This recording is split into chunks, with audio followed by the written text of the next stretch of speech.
وَإِذَا مَسَّ الْإِنسَانُ ضُرٌّ دَعَا رَبَّهُ مُنِيبًا إِلَيْهِ، اور جب انسان کو کوئی تکلیف پہنچتی ہے تو وہ اپنے رب کو پکارتا ہے بڑے رجوع کے ساتھ، بڑی لمبے ہاتھ اٹھا کے اللہ کی طرف متوجہ ہوتا ہے. ثُمَّ إِذَا خَوَّلَهُ نِعْمَةً مِّنْهُ، جب ہم اسے اپنی طرف سے نعمت عطا کر دیتے ہیں، نَسِيَ مَن كَانَ يَدْعُو إِلَيْهِ مِن قَبْلُ، تو وہ ایسا بھول جاتا ہے جیسا کہ اس نے کبھی ہمیں پکارا ہی نہیں تھا.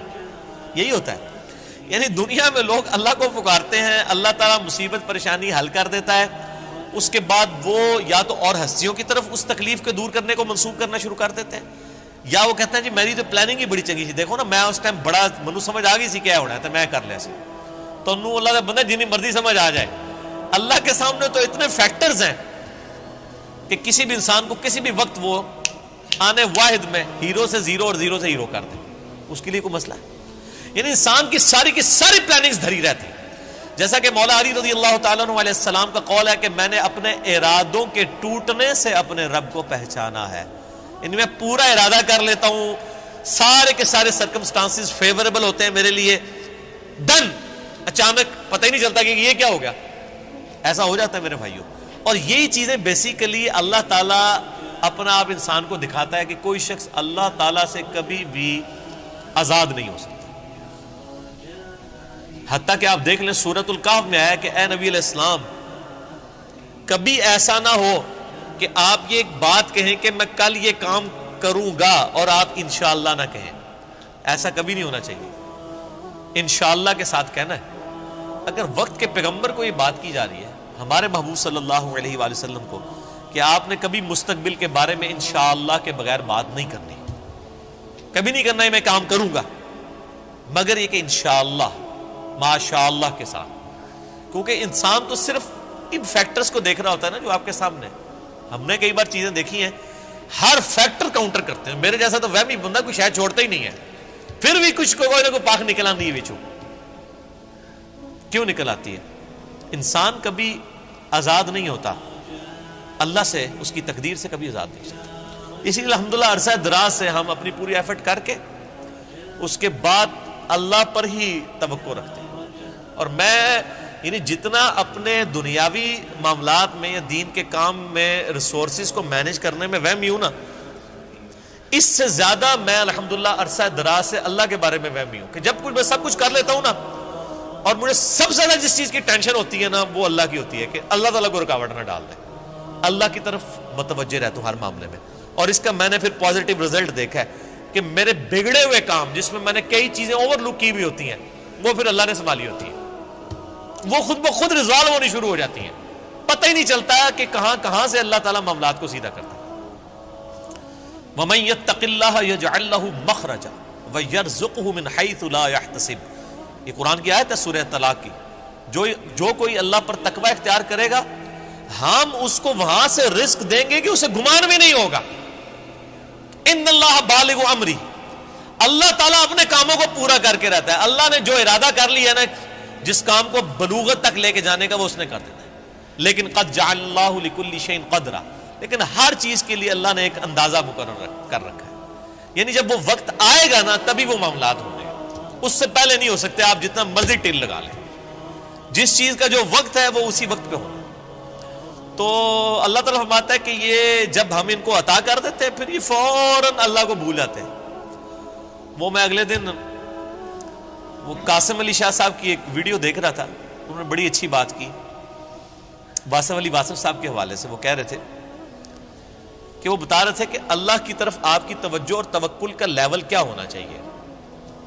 ایک تو وہ توکل ہے جو ہمیں واعظین کی تقریروں میں نظر آتا ہے، ان کی کتابوں میں نظر آتا ہے.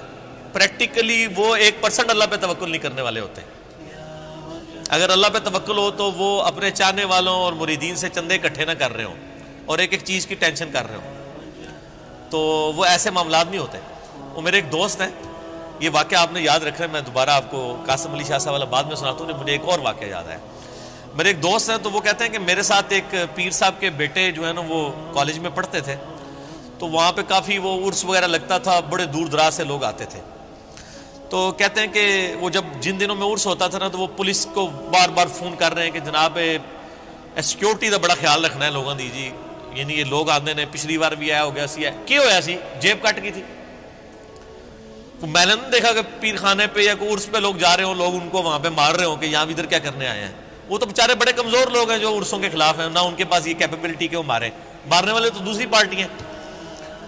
تو کہتا میں نے اس کو کہا یار تم اتنی ٹینشن کیوں لیتے ہو, مطلب جو آ رہا ہے اس کو کہنا ہے جی اللہ تو بندے ہوئے جیبا کٹ جائیں گے سانو کے دیں گے تھے آگے. یہ اس نے خود بول کے کہا, اس نے کہا ہمارے مریدین کی اگر جیبیں کٹ گئیں تو یہ ہمیں کیا دیں گے, تو ہمیں ان کی جیبوں کی زیادہ فکر ہوتی ہے. اور مریدین اس لیے سے جا رہے ہیں کہ پیر صاحب جو ہے نا وہی ہماری حفاظت کرنے والے ہیں, اور پیر صاحب آپ کی جیب کی حفاظت کے لیے خود پولیس کے محتاج ہیں, آپ اندازہ کر لیں. اور وہ قاسم علی شاہ صاحب کہنے لگے کہ وہ واصف علی واصف صاحب ایک مجلس میں فرما رہے تھے کہ اللہ کے بندوں میں اور دنیا داروں میں کیا فرق ہوتا ہے. وہ کہتے ہیں اللہ کے بندے جو ہوتے ہیں نا ان کو کوئی اگر پتھر بھی مار دیتا ہے نا آ کے, تو ان کو پتھر مارنے پر بھی غصہ نہیں آتا, وہ اوپر دیکھ کہتے ہیں یا اللہ خیر ہے, کوئی غلطی ہوگی. کیوں, یہ حقیقت بات ہے کہ فاعل حقیقی اللہ ہے, یہ ذہن میں رکھیے گا.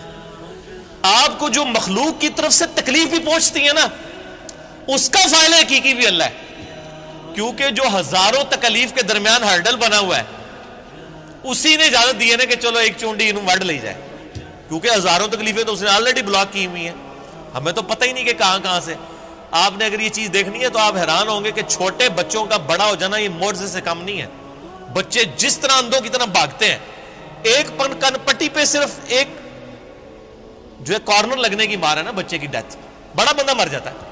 کس طرح بستروں سے گرتے ہیں جا کے, کبھی کہیں گرتے ہیں سیڑھیوں سے نیچے گر جاتے ہیں, کہیں جا کے لگتے ہیں, کبھی کچھ ٹوٹ جاتا ہے, کبھی ادھر آ کے بندہ کہتا ہے اوہ شکر ہے جی بس نیڑے ہی نیڑے بچا ہے, اور اللہ سے بنو اللہ نے بچایا ہوتا ہے, ہمیشہ ہی بچ جاتا ہے بندہ.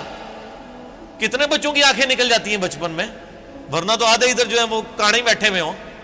یہ اللہ نے بڑے کیے ہوتے ہیں. یہ اللہ قرآن پاک میں آیات ہیں, اللہ فرماتا ہے کہ ہم نے فرشتے معمور کیے ہوئے انسانوں کی حفاظت کے اوپر. یہ ساری چیزیں اللہ لے کے چل رہا ہوتا ہے. لیکن اللہ فرماتا ہے جب ہم تکلیف دور کر دیتے ہیں پھر کہتے ہیں یہ تو کوئی کہہ دیتا ہے بزرگوں نے کیا ہے, کوئی کچھ کہہ دیتا ہے, کوئی کچھ کہہ دیتا ہے. وہ ایک مجھے لطیفہ یاد آ گیا, وہ ایک بندہ جو ہے وہ سمندری طوفان میں پھنس جاتا ہے, اور جب وہ ڈوبنے لگتا ہے تو کہتا ہے یا اللہ منو بچا لے, میں دیکھ دیا گا تیرے نا دی. ٹھیک ہے جی, تو اللہ تعالیٰ بچا لیتا ہے. تو وہ پھر کنارے آ کے کہتا ہے جی وہ تو پھر ظاہر ہے اس نے مکر ہی جانا ہوتا ہے, جو اللہ تعالیٰ فرماتا ہے کہ جب ہم ان کی تکلیف دور کرتے ہیں پھر یہ بھول جاتے ہیں ہمیں. تو کنارے پہ پہنچ کے کہتا ہے کیڑی دیکھ, کوئی دیکھ شیک نہیں ہو. تو وہ پھر ایک اور ہچکولا اس کو آتا ہے, تو پھر وہ سمندر میں کہتا ہے نہیں یا اللہ میں پوچھ رہا تھا مٹی کے لونی, ٹھیک ہے کیڑی دیکھ تو مراد ہے, مطلب نہیں یہ اللہ نے تو نہیں دھوکھا دیتا جا سکتا ہے, دنیا ہی دھوکھا دیتا جا سکتا ہے کہ میٹھی دیکھ یا نمکین. تو یہ وہی چیز ہے, اللہ تعالیٰ فرماتا ہے کہ یہ جب ہم ان کی تکلیف دور کرتے ہیں تو اس طرح بھول جاتے ہیں کہ جیسا کہ ہمیں کبھی پکارا ہی نہیں تھا. وَجَعَلَ لِلَّهِ أَنْدَادًا, اور اللہ کے مقابلے پہ اور ہستیاں کھڑی کر دیتے ہیں کہ یہ انہوں نے کیا ہے. بچہ اللہ نے دیا ہوتا ہے, کہتے ہیں نہیں وہ ان کی وجہ سے ہوا ہے. لِيُضِلَّ عَنْ سَبِيلِهِ, تاکہ بہکا دیں اللہ کی راہ سے. حقیقت بات ہے کہ یہ شیطان انسان کے دل میں یہ وسوسہ ڈالتا ہے کہ یہ فلاں کی وجہ سے ہوا ہے. آپ ہندوؤں کے پاس چلے جائیں, وہ بھی یہی کلیم کرتے ہیں کہ جی ہم فلاں مندر میں گئے تھے تو ہمیں اولاد ہوگی, حالانکہ اللہ دے رہا ہوتا ہے. لیکن شیطان جو ہے وہ اینڈ ٹائم پہ ایسا وسوسہ ڈالتا ہے کہ انسان اور ہستیوں کی طرف اسے منسوخ کرنا شروع کر دیتا ہے. ہم نے تو کئی ایسے دیکھے ہیں جو لوگوں کو بچے دے رہے ہیں لیکن خود بے اولاد ہوتے ہیں. ان کو کہ آپ کیوں نہیں اولاد ہو رہی ہے. سورہ شورا کا آخری رکوع پڑھ لیں, اللہ فرماتا ہے اللہ جسے دیتا ہے بیٹے دیتا ہے, جسے چاہتا ہے بیٹیاں دیتا ہے, جسے چاہتا ہے دونوں دیتا ہے, اور جسے چاہتا ہے محروم رکھتا ہے. نبی علیہ السلام کی صرف ایک بیوی ہے جس سے اولاد ہے, سیدہ خدیجہ سے, یا ایک ماریہ قبطیہ سے سیدنا ابراہیم علیہ السلام پیدا ہوئے, وہ بھی فوت ہو گئے. باقی آپ کی ساری بیویاں بے اولاد ہیں. کیا نبی کی بیویوں کی خواہش نہیں تھی کہ ان کی اولاد ہو؟ اللہ کی مرضی. سیدہ عائشہ محبوب ترین بیوی ہیں, جوانی کی عمر میں بیوہ ہوئی ہیں, کوئی اولاد نہیں ہے. اللہ ان کو ایک بچے ہی دے دیتا کہ حضور کے بعد انہوں نے 47 سال تک زندہ رہنا تھا, کہ چلو ان کی ایک دل جوئی کا معاملہ ہو جاتا کہ 18 سال کی عمر میں بیوہ ہو گئی ہیں. ایک بچہ ہوتا تو ان کی زندگی بھی اس کے سارے گزر جاتی. نہیں, یہ اللہ کے فیصلے ہیں. قل تمتع بکفرک قلیلا, اللہ کا اس پہ غضب دیکھیں. اللہ فرماتا ہے نبی ان سے فرمائیے کہ یہ جو تم کفر کر رہے ہو نا، اور یہ جو لطف اٹھا رہے ہو ہماری نعمتوں سے، کہ تمہیں ہم کوئی نعمت دیتے ہیں تو تم اور ہستیوں کی طرف منسوب کرتے ہو، اٹھا لو تھوڑی دیر کے لیے دنیا کی زندگی میں. انک من اصحاب النار، پھر تو تم مرنے کے بعد دوزخیوں میں ہی شامل ہوگا انسان. یہ سنگولر کے سیغے سے نا ایز اے ڈاکٹرین یہ لفظ استعمال ہو رہا ہے کہ تو اٹھا لے جو کچھ تو نے نفع اٹھانا ہے دنیا کی زندگی میں، تو منسوب کر لے مخلوق کی طرف، پھر تو نے مر کے نا ہمارے پاس جب آنا ہے تو آگ ہی تیرا مقدر ہوگی. دنیا میں تو نے جو کچھ کرنا تھا وہ کر لیا.